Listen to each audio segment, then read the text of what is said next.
अस्सलाम वालेकुम। आज हम लोग FSC part 1 physics centrifugal force and reaction force को पढ़ेंगे। हमारे पास यहाँ पे है when we wheel a ball at the end of a string. जब हम किसी बॉल को घुमाते हैं, we transmit this force to the ball. हम इस बॉल में क्या करते हैं, ट्रांसमिट करते हैं फोर्स को बाय मीन्स ऑफ स्ट्रिंग के ज़रिए, यानी रस्सी के ज़रिए, पुलिंग इट इनवर्ड एंड दस keeping it in circular path. उसको हम लोग इनवर्ट खींच रहे होते हैं और वो इस तरह सर्कुलर पाथ में घूम रहा होता है। तो स्टूडेंट्स, यहाँ पे डायग्राम बनी हुई है। अगर आप लोग देखें, यहाँ से हम लोगों ने रस्सी से बॉल को पकड़ा हुआ है और हम लोग उसको हम लोग इसको रिएक्शन फोर्स दे रहे हैं और ये हमारे पास सेंटीपीटल फोर्स में सर्कल में मूव कर रहा है, रोटेट कर रहा है। इसके बाद है according to third law of motion. Third law, Newton's के थर्ड लॉ ऑफ मोशन के मुताबिक the ball will react and will exert an equal force outward on the hand. तो बॉल क्या करेगा, बॉल एक रिएक्शन फोर्स एक्सर्ट करेगा, लगाएगा outward on the hand, हाथों की तरफ, बाहर की तरफ, ठीक है, बाहर हाथों की तरफ। This outward force on our hand is known as a centrifugal force, a force feeling from centre. यानी इस तरह के फोर्स हम लोग क्या बोलते हैं, सेंट्रीफ्यूगल फोर्स कहते हैं, जो कि सेंटर से महसूस होती है, ठीक है। अब इसको मैं आपको बताऊं, सेंट्रीफ्यूगल फोर्स होता क्या है। सेंट्रीफ्यूगल फोर्स ऐसा फोर्स होता है जो कि बॉडी को बाहर की तरफ लग रही होती है, ठीक है, इस तरह आउटवर्ड लग रही होती है, और जबकि सेंट्रीपिटल फोर्स इनवर्ड लग रही होती है। सेंट्रीफ्यूगल फोर्स किस तरफ लग रही होती है, इस तरफ, और सेंट्रीपिटल फोर्स इनवर्ड लग रही होती है। तो इसके बाद हमारे पास क्या है, इफ द स्ट्रिंग ब्रेक्स, अगर धागा टूट जाए, रस्सी टूट जाए, then the centripetal force is suddenly removed. Centripetal force अचानक से रिमूव हो जाएगा। There is no centripetal force acting on the ball, so it continues to move in a straight line. तो बॉल क्या जाएगी, सीधा स्ट्रेट जाएगी, इन लाइन में जाएगी, in whatever direction it had what the strings breaks.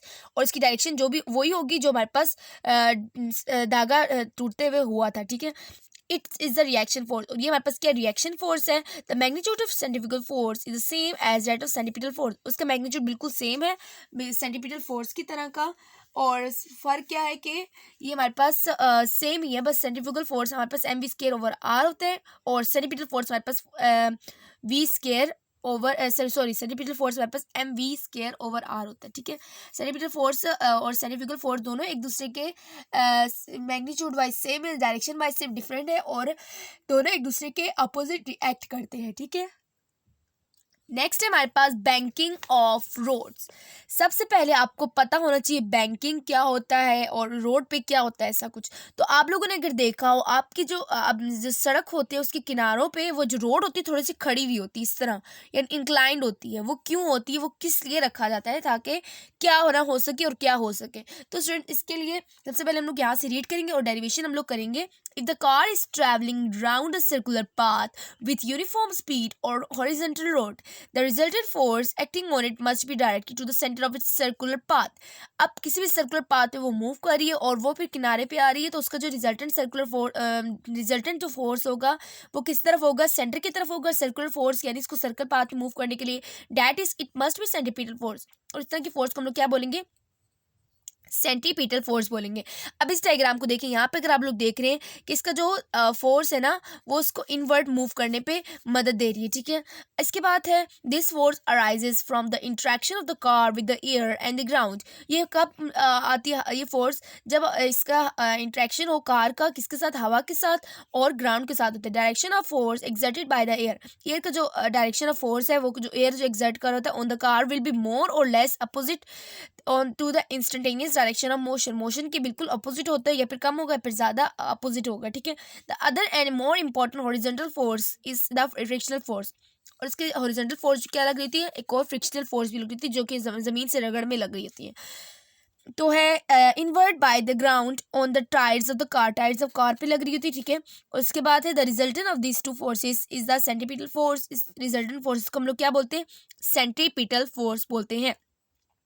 अब इसकी definition आप लोग क्या लिख सकते हैं, if outer edge of road is higher than inner edge of the road, if outer edge of the road is higher than inner edge of the road at turns, जब मोड़े होती हैं, then it is called banking of roads. इस तरह को हम लोग क्या बोलते हैं, बैंकिंग ऑफ रोड्स बोलते हैं। बैंकिंग का मतलब तो किनारे होता है, किनारे रोड के बैंक हुए होते हैं, मतलब किनारे is higher then edges is higher, edges of road is higher than the inner edge of road, ठीक है। तो स्टूडेंट्स इसके बाद हम लोग डेरिवेशन करेंगे।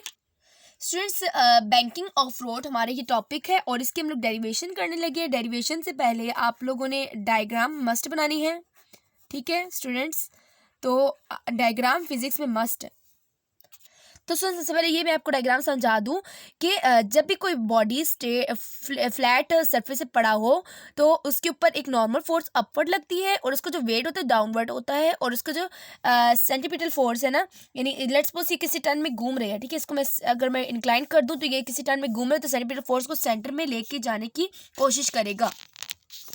अब हमारे पास है मोस्ट इंपॉर्टेंट डायग्राम जो कि हमने पेपर में बनानी होती है। तो हम लोग इसके लिए क्या करेंगे, यहाँ पे एक इंक्लाइन से सरफेस बना देंगे, ठीक है। और उसके बाद क्या करना है आप लोगों ने, उसके बाद हमारे पास ये है कार, लेट्स सपोज ये कार है, बॉक्स में बना दी मैंने कार को, और ये हमारे पास इसका वेट बिल्कुल स्ट्रेट है, ठीक है, स्ट्रेट डाउनवर्ड है, और ये इसका फोर्स लग रहा है जो कि इसको इनवर्ड लेके जा रहा है, और यहाँ पास इसका थीटा बन रहा है। और इसके बाद है ये हमारे पास नॉर्मल फोर्स भी इस तरफ एक्ट हो रही होगी।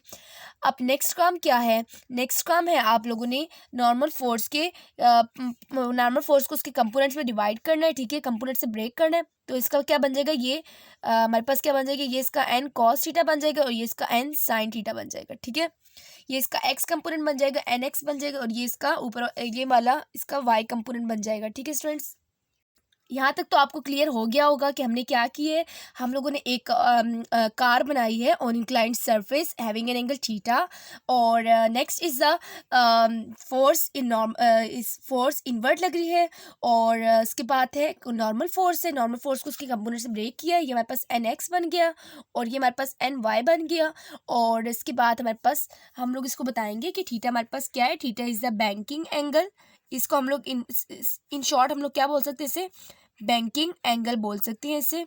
उसके बाद हमारे पास क्या है, उसके बाद एन क्या है, N is equal to normal force, ठीक है, नॉर्मल फोर्स जो कि किस पे लग रहा है, बाय रोड ऑन कार, जो रोड लगा रही है कार पे।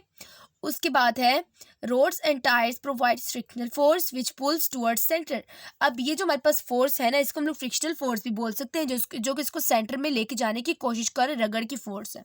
अब इसकी बात है परपेंडिकुलर टू रोड, रोड की परपेंडिकुलर कौन सा नॉर्मल का कौन सा कंपोनेंट है, परपेंडिकुलर टू रोड, रोड के परपेंडिकुलर कौन सा कंपोनेंट है, ठीक है, परपेंडिकुलर। अब ये हमारे पास इस तरह बनता था, ये हमारे पास थोड़ा दोबारा से बना देती हूँ मैं, ये देखिए इस तरह, और ये हमारे पास वेट है, और ये हमारे पास वेट है, और ये पास इसका एक्स कंपोनेंट है, एन एक्स है, और ये इसका एन वाई है, और ये नॉर्मल फोर्स है, ठीक है।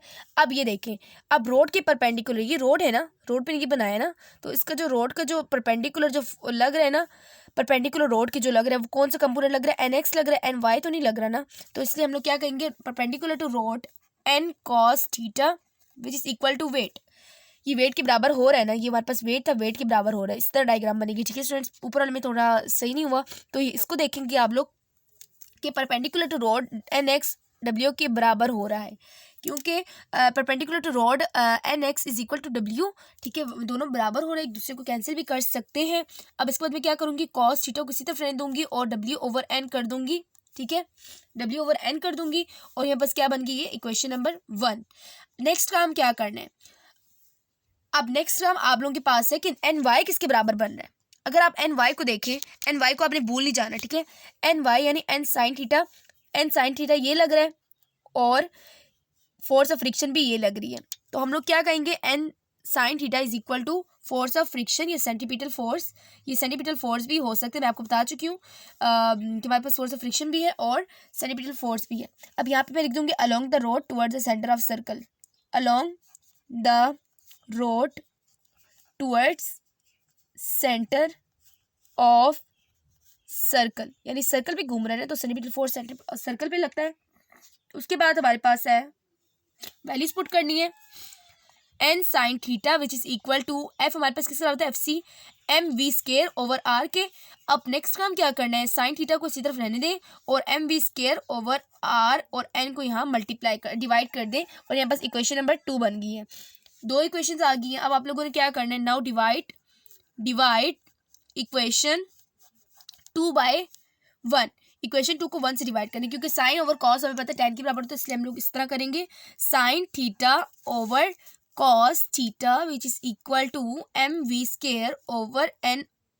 ठीक है, मैं यहाँ पे ये वैल्यू लिख रही हूँ M V square over N R divided by ये वाली भी लिखी। अब इसके बाद ये वाली लिखूंगी डब्ल्यू ओवर एन। ठीक है, अब इसके बाद क्या करना है sign theta over cos theta को स्टेप में ऐसे ही रहने दें, अगले स्टेप में tan में कन्वर्ट करेंगे और ये मेरे पास क्या बन गया M V square over N R which is multiplied by N over W, यानी ऊपर वाला नीचे, नीचे वाला ऊपर हो गया, डब्ल्यू नीचे आ गया और एन नीचे चला, एन ऊपर चला गया। ठीक है, अब इसके बाद कैंसिल करना है आप लोगों ने, मैथ्स तो हमारे पास कैंसिल नहीं होता, सॉरी, ये हमारे पास एन कैंसिल हो रहा है, मेरे पास बन गया M V square over R which is equal to M V square over R which is multiplied by 1 over W. W किसके बराबर होता है एम जी के बराबर होता है, एम को एम से कैंसिल कर दें। नेक्स्ट टाइम हमारे पास क्या होगा, नेक्स्ट टाइम हमारे पास होगा tan theta which is equal to V square over R G. तो स्टूडेंट्स यहाँ तक तो हमारा डेरिवेशन आधी हो गई है। ठीक है, आधी हमारी डेरिवेशन हो गई है। तो स्टूडेंट्स यहाँ पे हम लोगों ने सिंपली क्या किया M V square over R multiply by 1 over W था, डब्ल्यू को हमने एम जी से रिप्लेस किया और एम से कैंसिल कर दिया, हमारे पास ये क्या आ गया tan theta is equal to V square over R ji.